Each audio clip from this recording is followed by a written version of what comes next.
Tomato పికిల్ని oil ఏం లేకుండా, అంటే ఎక్కువ ఆయిల్ ఏం లేకుండా ఎండలో ఈ టమాటీ పీసెస్ అన్నీ ఆరబెట్టుకోవాలి, అలాంటివి ఏం లేకుండా ఇంట్లోనే అప్పటికప్పుడు టమాటో పచ్చడి రెడీ చేసుకోవచ్చండి.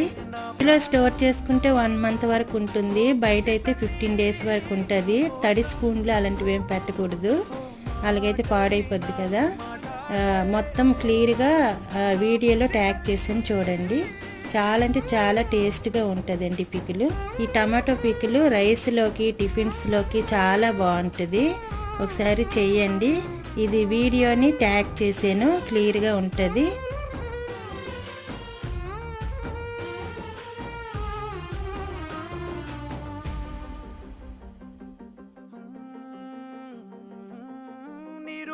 చేపల్లే తారాలేని నింగల్లే జీవమేది నాలో